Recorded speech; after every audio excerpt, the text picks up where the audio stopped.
Pertanyaan saya di sini, kira-kira apa tujuan utama daripada mereka ke Indonesia, khususnya ke Gorontalo? Itu tujuan utama. Kemudian dalam penyebaran ini membutuhkan dana. Kira-kira dananya ini dari mana saja, Pak?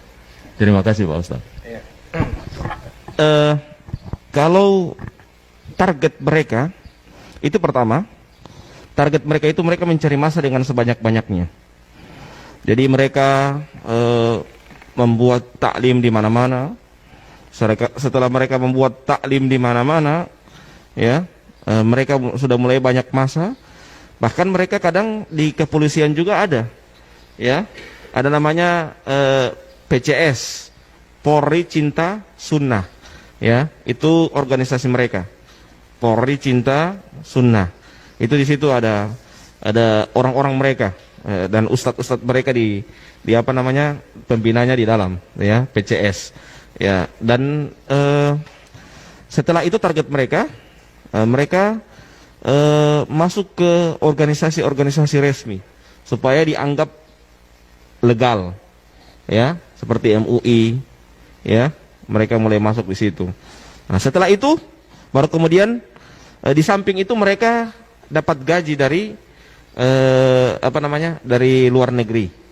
Mereka dapat gaji kurang lebih 20 juta satu bulan, ya, 20 juta satu bulan, iya, per orang, per dai-nya mereka, iya. Jadi ada per provinsi, satu provinsi itu satu orang, ya, satu orang dapat gaji, dan itu mereka dievaluasi, ya. Dan kalau di NU yang dari Timur Tengah itu cuman organisasinya namanya Robitoh. Nah, itu NU punya, ya. Itu muassasah. Tapi kalau mereka selain dari Robitoh. Jadi selain dari Robitoh ada beberapa yayasan itu yang mendanai mereka. Jadi jangan heran ada TV-TV mereka tanpa iklan semakin hari semakin besar, ya.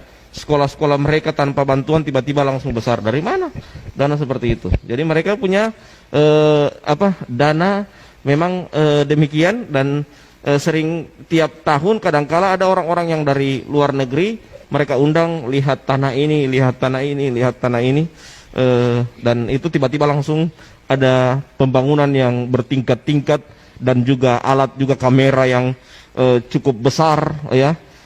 Dan lebih tinggi kualitasnya dari Indonesia, karena memang mereka sudah diberikan bantuan seperti itu. Saya kemarin ditawarkan beberapa 10 tahun yang lalu, ya, ditawarkan, bagaimana Ustadz Robi kalau antum mau kami belikan kamera dan nanti bawa ke Gorontalo untuk dakwah di sana, ya. Tapi saat itu saya bicarakan sama istri saya, sehingga istri saya tidak setuju karena sudah ada sudah tercium bahwa itu adalah doktrin, termasuk doktrin untuk mengajak saya untuk agar jangan terlepas dari mereka, ya, jangan terlepas dari mereka. Dan alhamdulillah setelah itu saya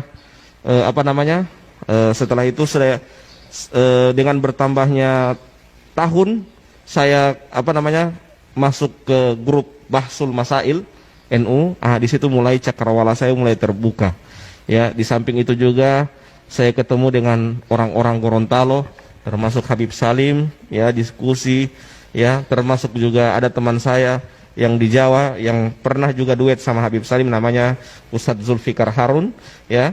Itu diskusi, itu kalau dengan Zulfikar Harun sampai panas telinga saya, diskusi lewat telepon 2 jam masalah itu, ya, 2 jam sampai panas telinga saya diskusi masalah ini, ya. Dan alhamdulillah lewat itu mulai saya terbuka cakrawala saya. Dan kenapa sampai saya harus langsung tegas untuk keluar? Beberapa hal yang saya dapatkan itu suatu kerancuan. Di antaranya mereka memalsukan beberapa kitab, ya. Mereka memalsukan, bayangkan, ada di situ di kitab itu bab ziarah kubrin Nabi.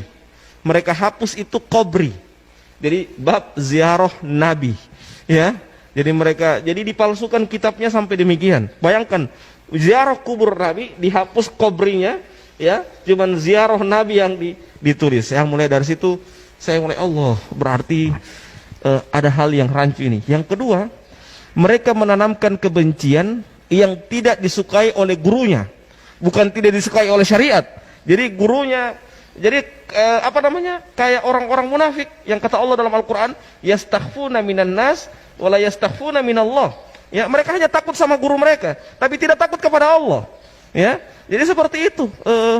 Harusnya kan kalau dalam Islam itu apa yang dilarang oleh Allah itu yang kita takut.